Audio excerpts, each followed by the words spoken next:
Andrés Pastrana está solicitando a Estados Unidos 3.000 millones de dólares. ¿Quién es él y por qué deberíamos aprobar esa cantidad de dinero?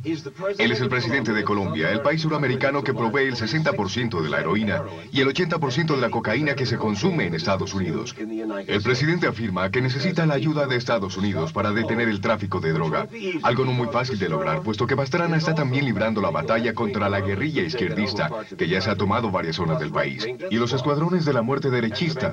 Peor aún, tanto la derecha como la izquierda están obteniendo dividendos del narcotráfico, mientras el gobierno de Pastrana está en bancarrota y su ejército está debilitado. No es de extrañar entonces que Pastrana afirme tener el peor trabajo del mundo entero. También es uno de los más peligrosos. En Nueva York, cuando salía para Colombia, la gente me decía, ¿para dónde va? ¿Para Colombia? ¿Colombia? Cuidado. Colombia era sinónimo de café. Hoy es sinónimo de drogas, desastre, muerte. A decir verdad, esta es la percepción que se tiene de Colombia. Sí. Sí, en los Estados Unidos es así. No puedo decir que esto no es cierto. Infortunadamente, esto es lo que se conoce de Colombia. Pero, Mike, piensa en la importancia que esto tiene para nosotros. Estamos luchando contra la organización criminal más grande del mundo entero. Y como él afirma, la guerra contra el narcotráfico es en realidad la Primera Guerra Mundial. Esta es una guerra global, no se trata de una guerra colombiana solamente. Lo que pase aquí repercute en Estados Unidos. Como usted sabe, a ustedes les resulta difícil combatir estas organizaciones criminales. Lo mismo sucede en Colombia. Hemos sacrificado a nuestros mejores periodistas, políticos, militares, policías.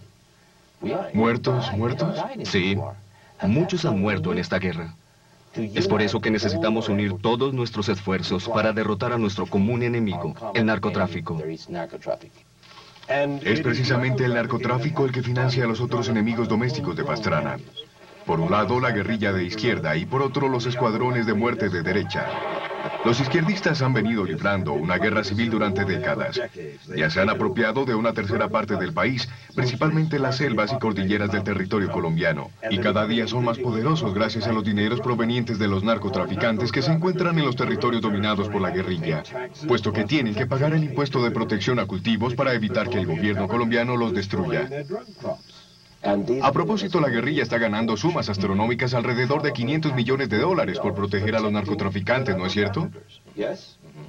La cifra que tenemos es de 1 a 2 millones de dólares diarios. Aún así, el presidente Pastrana espera poder persuadirlos para hacer la paz. ¿Por qué razón estarían dispuestos a hacer la paz con usted? Es como si se reunieran con Andrés Pastrana y le dijeran, bueno, vamos a hacer la paz.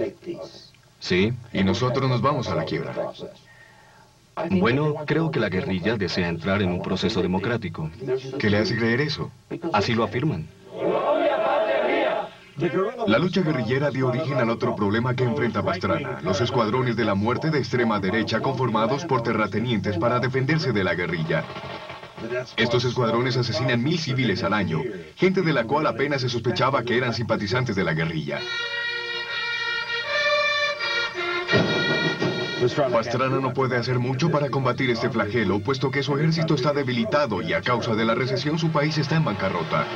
Entonces está solicitando ayuda de Estados Unidos hasta por 1.000 millones de dólares anuales, 3 veces lo que está recibiendo en este momento destinados a su plan para salvar a Colombia. El Plan Colombia tiene un costo de 7.500 millones. Colombia aporta 4.000 millones. ¿Está pidiendo de 3.000 a 4.000 millones? Solicitamos 3.500 millones y esperamos obtener de Estados Unidos la mayor parte. Bueno.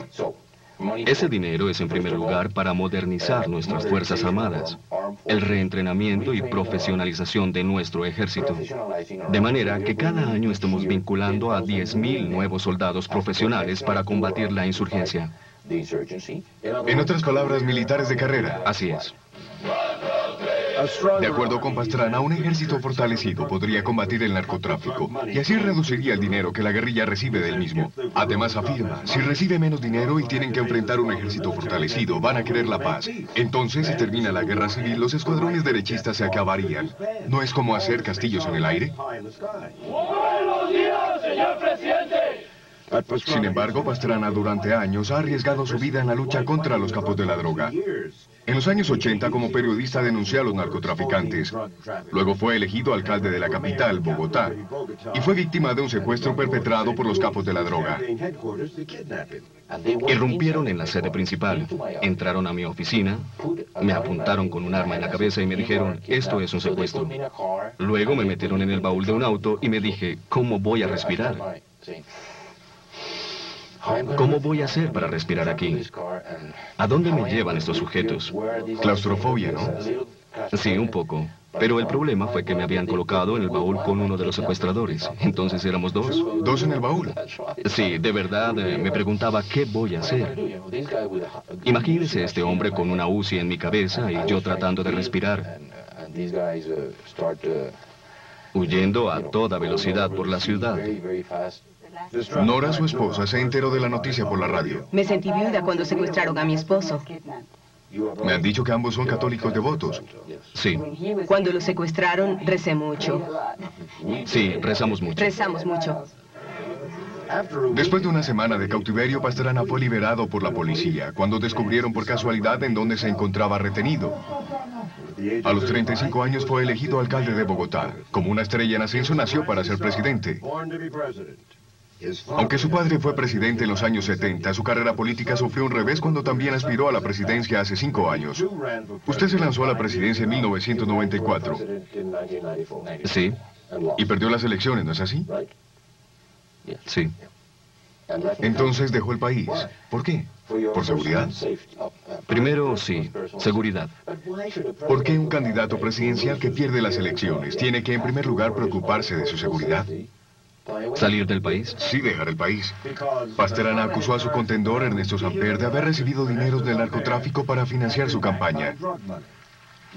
Usted afirmó entonces que el expresidente Samper efectivamente era un truán. Sí. Lo cual era cierto. Sí, el narcotráfico financió su campaña. Sí, usted lo denunció. Sabía muy bien que si lo hacía, habiendo perdido las elecciones, podía ser objeto de un atentado. Quizás. Muchas gracias. Cuando nadie lo esperaba, Pastrana sorprendió a todo el mundo al regresar y postularse para presidente en 1998 y ganó. Su persistencia obtuvo el gran respaldo de Isaac Lee, el gerente editor de la publicación semanal más grande de Colombia, Semana. Tan pronto Pastrana fue elegido, usted afirmó que él era el Ronald Reagan de Colombia. ¿Qué quiso decir? Sin entrar en detalles, Pastrana es brillante, convincente, lleno de energía, nuevas ideas y además fue muy bueno en los medios de comunicación. Por lo que veo, es uno de sus fanáticos. No, no soy fanático de ningún presidente, ni siquiera voté por él, pero reconozco sus cualidades. Para Colombia es importante tener un hombre honesto como presidente. Nadie duda de la honestidad de Pastrana, de su determinación, su voluntad, y que va a hacer todo lo que esté a su alcance para lograr la paz. Y los diálogos de paz, a decir verdad, ya se iniciaron, pero avanzan lentamente. Para hacer que su plan funcione, Pastrana ha depositado su fe en que su amigo Bill Clinton aportará el dinero necesario. Según afirma, es gracias a la ayuda que Estados Unidos dio a Bolivia y a Perú para erradicar el narcotráfico que la producción se trasladó a Colombia. Como él mismo afirma, la demanda de droga en Estados Unidos es la raíz misma de los problemas colombianos. Cuando va a Estados Unidos y habla con el presidente Clinton y su gobierno, usted dice: amigos, ¿por qué no hacen algo aquí en los Estados Unidos para reducir? La demanda. ¿La demanda? Sí. ¿Qué les dice? Siempre insisto. Aunque ganemos esta guerra en Colombia, alguien cubrirá la demanda de Estados Unidos si ustedes no hacen algo. Siempre habrá alguien. ¿Y qué le responden? Que están comprometidos para hacerlo, que quieren conseguir más dinero para invertir en programas de prevención y educación contra las drogas. Palabras trilladas. Sí, Ya hemos oído esa historia. así es. Una y otra vez. Sí. Viajamos con el presidente a Cali, en donde la lucha contra el narcotráfico ha tenido un sorprendente cambio. Cali, célebre o tristemente célebre, debido al cartel de Cali que el gobierno desmanteló hace ya varios años, junto con el cartel de Medellín. Irónicamente, acabar con los dos grandes carteles de Colombia solo empeoró las cosas porque ahora hay docenas de pequeños narcotraficantes supliendo el mercado ilegal de drogas en Estados Unidos en cantidades nunca antes vistas. Son precisamente estos narcotraficantes los que recientemente han colocado bombas para evitar que el presidente Pastrana extradite a los sindicatos de narcotráfico para que sean juzgados por un tribunal en Estados Unidos. Esta nación quiere que Colombia extradite a 40 de sus prisioneros que tienen cuentas pendientes por narcotráfico en su país. Este carro bomba ocasionó la muerte de 8 personas, más de 30 heridos, y sin embargo Pastrana, unas horas después de la explosión, firmó la orden de extradición de un capo acusado de narcotráfico de heroína, el primer colombiano extraditado en casi 10 años. En 1990, una oleada de atentados forzó al gobierno a suspender las extradiciones. No obstante, Pastrana asegura que mientras él sea presidente, las bombas no lo detendrán, solo apresurarán las extradiciones. Están surgiendo nuevos acontecimientos en todo este asunto. En Cali, el presidente recibe noticias desalentadoras. Su amigo el presidente Bill Clinton no solicitará al Congreso que destine más ayuda para Colombia en el nuevo presupuesto. Sin embargo, lo necesitamos. Yo sé que usted lo necesita. Necesitamos la ayuda. De modo que este es un duro revés. Sí. Por ahora. Pastrana, atrapado entre la izquierda y la derecha en Colombia, ahora también está en medio de republicanos y demócratas en Washington. Cada partido quiere que sea el otro quien proponga la ayuda, y de ese modo asuma la responsabilidad. Y mientras se enfrascan en este juego de pasarse el problema, Colombia se deshace. Nos sentimos como si Colombia fuera el jamón en el sándwich. Sí, pero entre republicanos y demócratas. Exactamente. Pastrana afirma que la lucha antidrogas debe ser un asunto bipartidista en Estados Unidos, y aún espera recibir la ayuda porque, como Ronald Reagan, ante todo es optimista. Imagínese si yo fuera pesimista. Pastrana sabe muy bien lo que quiere y lo que no quiere. Lo que no quiere son las tropas norteamericanas. Definitivamente no. De ninguna manera.